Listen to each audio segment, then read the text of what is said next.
मामाश्री कहो भांजे। वो देखो सामने देखो भ्रात सुशर्मा अर्जुन को ललकारता हुआ ले जा रहा है। सच ही कहते हो, ये सुशर्मा की कूटनीति हमें पसंद आई। जब क्षण भर में इतनी दूर बहका कर ले गया तो सोचो व विचार करो, संध्या तक कितनी दूर बहका कर ले जाएगा। क्यों नहीं मामाश्री, क्यों नहीं? अब कल के युद्ध में ना तो सुशर्मा ही वापस आएगा और ना ही अर्जुन को आने देगा। इसी बीच चक्रव्यूह की रचना करेंगे गुरुदेव, जिसमें जो भी पांडव दल से महारथी आएगा वो चक्रव्यूह के मध्य संघारा जाएगा।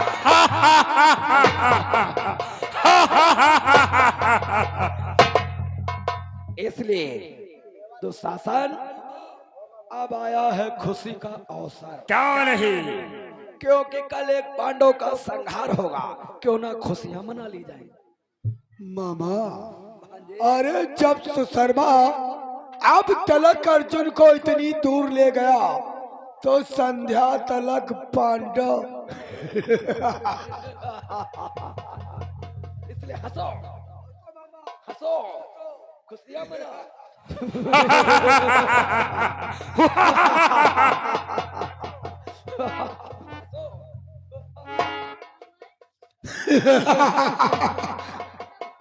मंत्री हंसो, सब लोग हंसो। हट हट हट। जौन जैसे हंस पाई वैसे तो हंसी। यही मैं तुमका मना रहा। खुशियां मनाओ द्वारपाल, खुशियां मनाओ।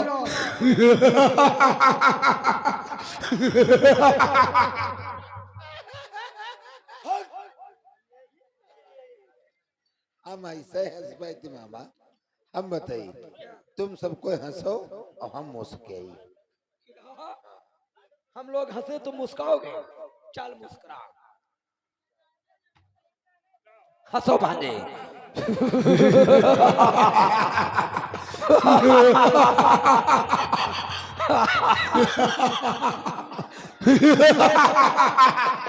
चाचा श्री हंसो।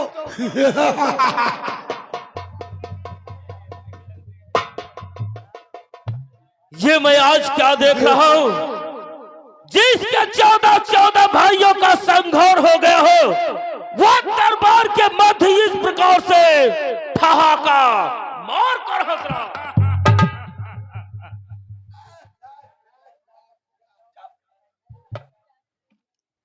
भांजे जयद्रथ, हंसने का कारण जिस समय तुम भी सुनोगे खुशी से झूम उठोगे। मामा श्री, आप तो जानती ही है दुर्योधन के 14 भाइयों का संहार हो गया है। इससे बढ़कर दुख आप प्रसन्नता की बात क्या सुना सकते हैं? भांजे जयद्रथ, मानता हूँ हमारे 14 भांजे संघारे गए, उसका हमें अपार दुख है, लेकिन उसके साथ साथ एक खुशी का भी तो अवसर आया है। खुशी का अवसर? कैसा खुशी का अवसर आया है मामा श्री? गुरुवर ने प्रतिज्ञा की है कि कल के युद्ध में एक पांडव अवश्य संघारा जाएगा। पांडव संघारा जाएगा? किंतु किस प्रकार से मामा श्री? चक्रव्यूह की रचना में। चक्रव्यूह? यह चक्रव्यूह क्या है मामा श्री?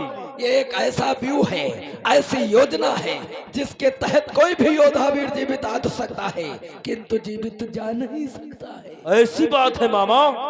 किंतु इस व्यूह को कौन कौन योद्धा तोड़ना जानता है? इस संसार के मध्य सिर्फ 4 प्राणी। 4 प्राणी? वह कौन से मामा श्री?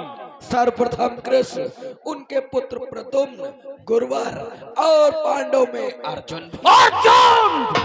मामा श्री ये कैसी बातें कर रहे हो? अगर पांडव में अर्जुन को चक्रव्यूह को तोड़ना आता है तो अर्जुन आएगा, चक्रव्यूह के खंड खंड करके चला जाएगा, हम सभी को पराजय का मुंह। शांत भांजे जयद्रथ, कसम चुटिए कि गुरुवर की रणनीतियों के साथ साथ इधर कुटिल नीतियों का भी प्रयोग किया गया है। कुटिल नीति? कैसी कुटिल नीति मामा श्री? इधर दृष्टि डालो, वो काफी दूरी पर जो धूल नजर आ रही है वहां पर सुशर्मा अर्जुन को बहका कर ले गया। जब पांडव दल में अर्जुन ही नहीं तो चक्रव्यूह का भंजन कौन करेगा? तो ये बात है मामा श्री, आप लोग इसी बात पर हंस रहे थे। अगर पांडव दल में अर्जुन नहीं रहेगा तब तो विजय कौरव दल की ही होगी। अच्छी बात है। अरे चंचल इधर आ तू पहले।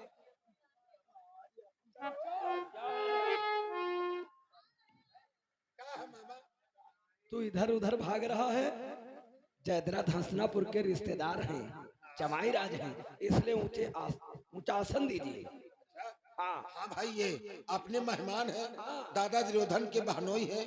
आइए भाई, आप हंसना।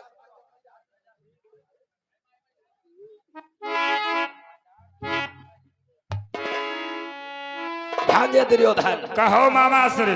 आप गुरुदेव से आगे की रणनीति पूछिए। क्यों नहीं गुरुदेव?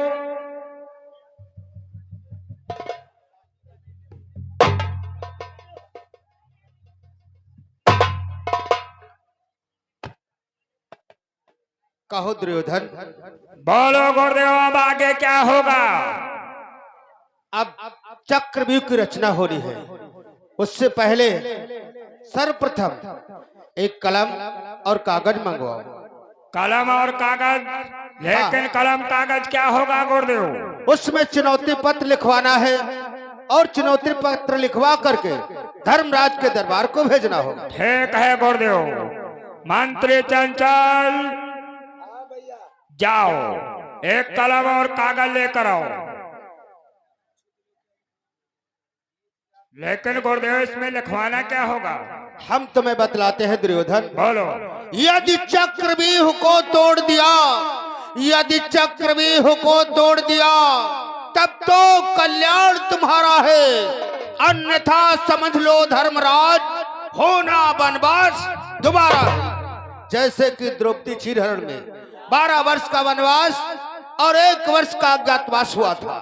यदि वो चक्रव्यूह के मध्य नहीं आए तो उन्हें पुनः 12 वर्ष का वनवास और 1 वर्ष का अज्ञातवास होगा। वाह गुरुदेव, ये आपका विचार सर्वश्रेष्ठ अथवा उचित है। द्वारपाल, लिखो। जो मैं बोलूंगा वो तुम्हें लिखना है। और ये देखिए सावित्री बाई फरुखाबाद की ओर से 50 रुपया चलती हुई सीट पे पुरस्कार दिया है पार्टी की तरफ से, धन्यवाद। बोलिए दादा, इसमें क्या लिखना है? देखो, जो मैं बोलूंगा वो तुम्हें इस पत्र में लिखना है, ठीक है? जो आप बोलोगे वही लिखेंगे। लेकिन इतना ध्यान रहे, इस समय हमारे भांजे दोनों अत्यधिक क्रोध में हैं। इस पत्र में तुम्हारे द्वारा थोड़ी सी भी गलती हुई तो भांजे की होगी तलवार और गर्दन होगी तुम्हारी। हटा, कांटा वाली हटा यार। हम बता रहे तुमको। हम तुमका बता दी। तुम्हें क्या बता? हम तुमका 100% एक बात बताई भाई। हमरे गांव झोपट्टा काकी कहती रहे, उनकी 90 साल की उम्र है और जौन मेहरारू 90 साल की हो जाते हैं, जौन कह देते हैं वो हो कर रहते हैं। ऐसी बात है तो क्या कहा उन्होंने? अब ही दुर्योधन की 14 भाई मारे गए हैं, सबकी सब भाई मारे थे। देख ले मामा।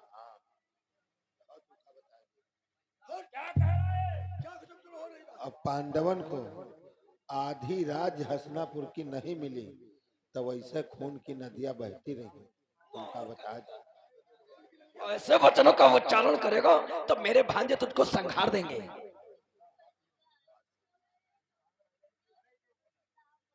इसलिए जो कुछ भांजे बोलते हैं ठीक है, जो दादा दुर्योधन बोलेंगे वही लिखेंगे। चलो लिखने के लिए तैयार हो जाओ। तैयार हैं दादा। लिखना प्रारंभ करो, मैं बोलने के लिए जा रहा हूँ। बोलो। कि यदि चक्रव्यूह को तोड़ दिया तब तो कल्याण तुम्हारा है।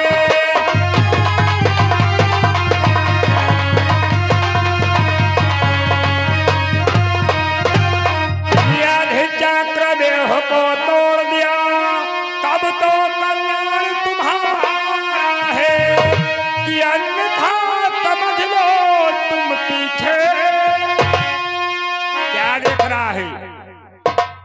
किसके पीछे? उन पांडवों के पीछे। आगे बोलो। कि अन्यथा समझ लो तुम पीछे होना बनवास है।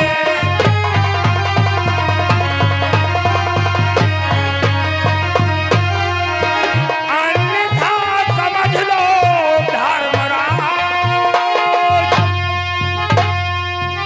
होना बनवास तुम्हारा है।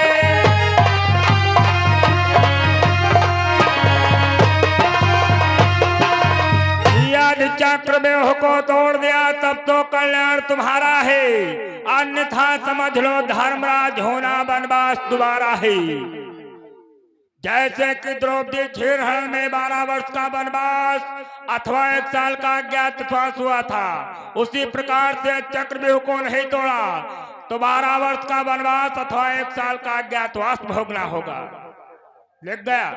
हाँ लिख दिया। चलो ठीक है, इस पे मोहर लगा दो। मोहर भी लग गई। लेकिन द्वारपाल, इसमें क्या लिखा है मुझे पढ़ के बतलाओ। सही लिखा है भैया। अरे क्या सही लिखा मुझे बतलाओ तो। क्या जरूरत है? मोहर भी लग गई और पत्र भी सील हो गया, तो क्या जरूरत है खोले?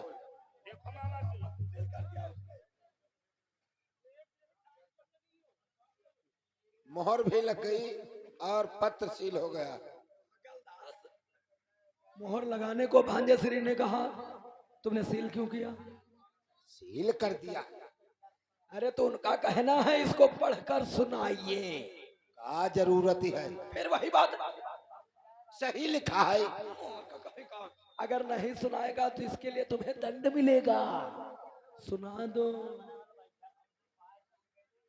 खोलो इस पत्र में और बतलाओ क्या लिखा है। सही लिखा है दादा। खोल से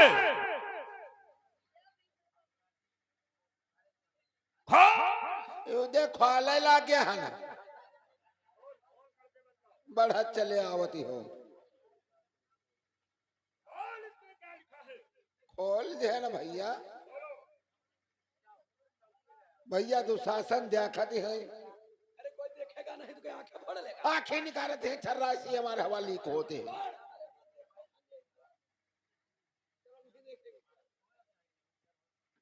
उधर दादा दिरोधनो देखते हैं। चलो ठीक है बतला। कांटे वाली रखो।